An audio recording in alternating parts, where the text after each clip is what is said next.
ఇప్పుడు గత కాంగ్రెస్ పాలనలో 50-60 సంవత్సరాల పాలనలో అసలు ఏనాడు ఒక ప్రాజెక్టు చేపట్టని కాంగ్రెస్ పార్టీ బీఆర్ఎస్ హయాంలోనే అసలు కేసీఆర్ అంటేనే నీళ్లు అంటేనే కేసీఆర్ ఈ 10 ఏళ్లలోనే అనేక ప్రాజెక్టులు చేపట్టాం. కాంగ్రెస్ పార్టీ కేవలం డైవర్షన్ పాలిటిక్స్ చేస్తుంది, అప్పుల విషయంలో కానీ ఈ ప్రాజెక్టు నిర్మాణాల విషయంలో కానీ చెప్తుంది.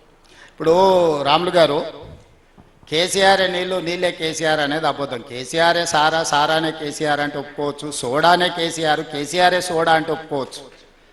నాగార్జున సాగర్ ఎవరు కట్టారు, ఎవరు మొదలు పెట్టారు? పండిత్ జవహర్లాల్ నెహ్రూ. కేసీఆర్ పుట్టిండో కూడా నాకు తెలియదు. ఈరోజున్న శ్రీశైలం ఎవరు మొదలు పెట్టారు?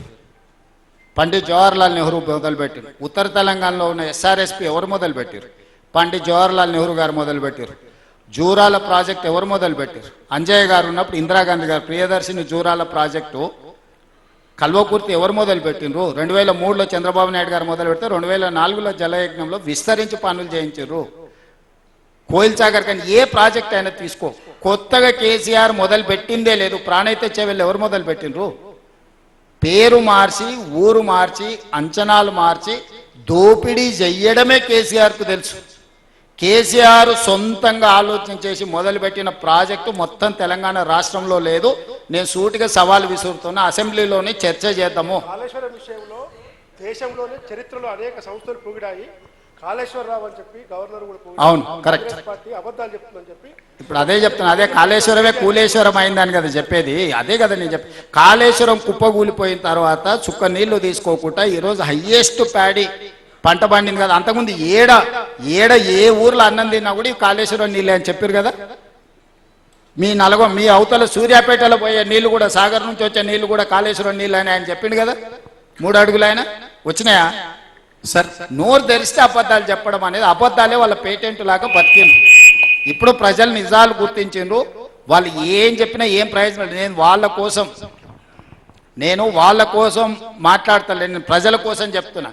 టిఆర్ఎస్ వాళ్ళు ఏది చెప్పినా ఒక్క పైసా కూడా దానికి విలువ లేదు. టిఆర్ఎస్ అనేది గతం. కేసీఆర్ అనేట ఆయన రద్దయిపోయిన 1000 రూపాయల నోటు లాంటోడు. సో ఆ పార్టీకి కానీ ఆ నాయకులకు కానీ గతమే ఉంది, భవిష్యత్తు లేదు. వాళ్ళ గురించి మీరు ఏం పెద్దగా చింతించకండి, మనం ముందుకెళ్దాం. సార్ మహబూబ్నగర్ ఇది పాలమూరు రంగారెడ్డిలో ముఖ్యంగా గత ప్రభుత్వం విస్మరించిన లక్ష్మీదేవపల్లి రిజర్వాయర్ని టేకప్ చేస్తున్నారా? అదేవిధంగా జూరాల డౌన్ స్ట్రీమ్లో జూరాల నుంచి శ్రీశైలం మధ్యలో వెల్టూరు గుందిమళ్ళ మధ్యలో బ్యారేజ్ కూడా ఒకటి ప్లాన్ ఉండింది. అది చేస్తే కూడా మీరు ఇంతకుముందు ఏదైతే భీమా కృష్ణా నదుల మీద ఏదైతే లాభ పొందొచ్చు అన్నారో అది మొత్తం అటు ఇటు మన స్టేట్లోనే లాభ పొందొచ్చు. ఇట్లాంటి 2 ప్రాజెక్టులు ఇప్పుడు ఉద్దండాపూర్ నుంచి లక్ష్మీదేవిపల్లి వరకు భూసేకరణ కోసం ఆదేశాలు ఇచ్చినాం. భూమి సేకరించకుండా ప్రాజెక్టు నిర్మాణాల జోలికి వెళ్ళాం. ఆల్రెడీ నిర్మాణంలో ఉన్న ప్రాజెక్టులను మాత్రం పూర్తి చేస్తాం. నిన్న సమీక్ష సమావేశంలో ఉద్దండాపూర్ నుంచి లక్ష్మీదేవిపల్లి వరకు అవసరమైన భూసేకరణకు సంబంధించి కూడా అధికారులకు ఆదేశాలు ఇచ్చినాం. మిగతా ప్రాజెక్టులను కూడా ఫీజిబిలిటీ చూస్తున్నాం.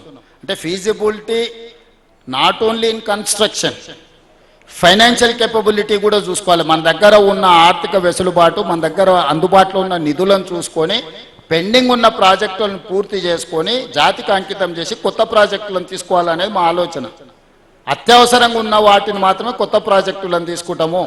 గతంలో ఉన్న ప్రభుత్వం లాగా టెండర్లు పిలుచుడు, కాంట్రాక్టులు ఇచ్చుడు, కమిషన్లు కొల్లగొట్టుడు ఈ ప్రభుత్వంలో నిషేధం. లేదు అంటే అట్లాంటిది ఏమన్నా ఉంటే డెఫినెట్గా మేము దాన్ని పరిశీలిస్తాము, డెఫినెట్ గా దాన్ని ఆలోచన చేస్తాం. 4000 ఎకరాలకు నిధులు ఎంత అవసరం ఉంటున్నాయి? నిధుల కొరత ఉన్న సమస్యలో నిధుల సేకరణ ఇలా జరుగుతుంది. నిధులకు ఏమి ఇబ్బంది లేదు. అందుకే చెప్పినా ప్రభుత్వం నుంచి ఏదున్నా మొదటి ప్రాధాన్యత కింద భూసేకరణకి ఇస్తాం. ఒక్కొక్క ఊర్లో ఒక్కొక్క ఎకరాకు ఒక్కొక్క రేటు ఉంది. దాన్ని కంప్లీట్ గా అంచనాలు చేసి దానికి అవసరమైన నిధులు ఎప్పటిలోగా భూసేకరణ జరుగుతాయి, ఎంత నిధులు అవసరం ఉంటుంది అనేది అధికారులతో నివేదిక ఇవ్వమని చెప్పిన నివేదిక రాగానే పూర్తి వివరాలు చెప్తాం. సార్ గత ప్రభుత్వము గత 10 ఏళ్ల పాటు దాదాపు 50,000 కోట్లు అంచనా వేసింది, 27,000 కోట్లు ఖర్చు పెట్టింది. పనులు ఎక్కడ కూడా కంప్లీట్ కాలేదు. మరి ఈ ప్రభుత్వము ఎప్పటిలోగా ఈ ప్రాజెక్ట్ ని కంప్లీట్ చేస్తుంది? మరోవైపు ఎంత అంచనాని ఇప్పటికే రేట్లు పెరిగాయని మీరు చెప్తున్నారు, అంచనా ఏమైనా పెంచే అవకాశం ఉందంటారు? అంచనాలు ఎప్పటికప్పుడు వేసుకోవాల్సిందే. ఇప్పుడు మనకు పాలమూరు రంగారెడ్డి ప్రారంభం నుంచి ఉద్దండాపూర్ వరకు ఉన్న బాటిల్ నెక్స్ అన్ని కూడా క్లియర్ చేయదలుచుకున్నాము. నెక్స్ట్ జూన్ లోపల వీలైనంత వరకు వీటిని 100% చేసి ట్రంక్ కెనాల్స్, రిజర్వాయర్లు కంప్లీట్ చేస్తాం. బ్రాంచ్ కెనాల్స్ మిగతా అన్ని కూడా తర్వాత టెండర్లు పిలవాల్సింది. ఇప్పుడు పిలిచినా ఇడవడానికి నీళ్లు లేవు, ఇవ్వడానికి నిధులు లేవు.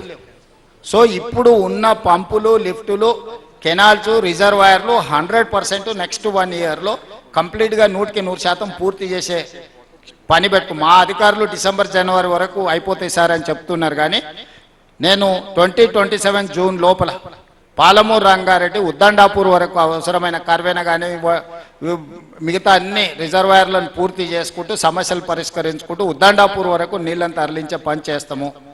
వీటన్నిటిని చేసిన తర్వాత అక్కడి నుంచి లక్ష్మీదేవిపల్లి వరకు ఎట్లా తీసుకెళ్ళాలి, అక్కడి నుంచి డిస్ట్రిబ్యూటరీ కెనాల్స్ అన్నిటిని కూడా ఎట్లా చేయాలనో మళ్ళీ ఒక 6 నెలల తర్వాత సమీక్ష చేసుకొని వాటి మీద ముందుకు వెళ్తాం. సార్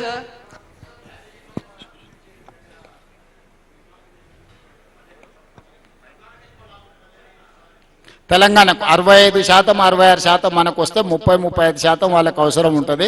వాళ్ళతోని ప్రతిపాదన 50% నిధులు ఖర్చు పెట్టుకుందామని ఒక చర్చ చేస్తున్నాం. మంత్రి గారు నిరంతరం ఆ రాష్ట్ర ప్రభుత్వంతో చర్చలలో ఉన్నారు. అవి కొలిక్కి వచ్చినాక పూర్తి వివరాలతో ఎక్కడెక్కడ బ్రిడ్జ్ కమ్ బ్యారేజీలు కడతాం, ఎంతెంత నీటి నిల్వ ఉంటుంది, అందులో మనం ఎంత వాడుకుంటాం, వాళ్ళు ఎంత వాడుకుంటాం, భవిష్యత్తులో వీటి నిర్వహణ కూడా తెలంగాణ రాష్ట్ర ప్రభుత్వం తీసుకుంటుందని ప్రతిపాదన పెట్టాం. ఎందుకంటే నిర్వహణ మన చేతిలో ఉంటే వాటిని మొత్తం మానిటరింగ్ అంతా మన చేతిలో ఉంటుంది, కంట్రోల్ మన చేతిలో ఉంటుంది. తాళాల గుర్తి మన దగ్గరనే పెట్టుకుంటామని చెప్పినాము. దాన్ని అంటే ఇనీషియల్ స్టేజ్లో ఉంది, ఇంకా కొంచెం దాని లోతుకు పోయిన తర్వాత పూర్తి వివరాలు చెప్తాం. సార్ ద ఎర్లియర్ ప్లాన్ ఏం జబాస్కర్?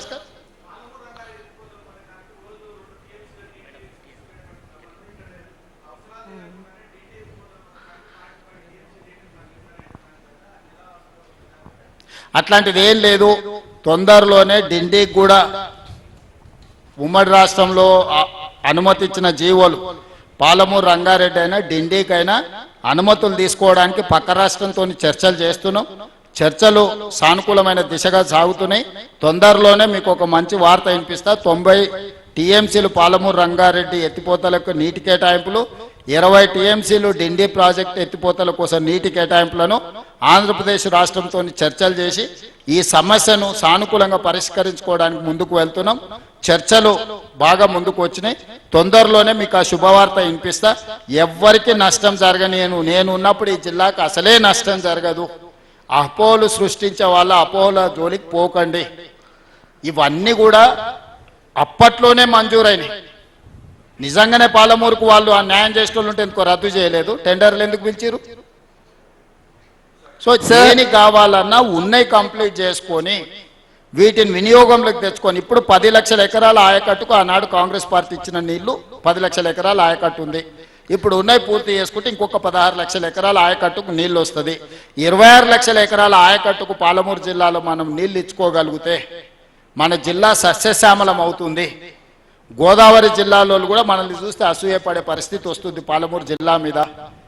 కాబట్టి ఈ పనులు పూర్తి చేయడానికి నేను నిరంతరం నా చిత్తశుద్ధిని, ఎవడో కేసీఆర్ ప్రశ్నిస్తాడు, హరీష్ రావు ఏదో చెప్తాడు, ఈడున్నో లేదు, వాళ్ళ కోసం కాదు, నా చిత్తశుద్ధి ప్రజల కోసం.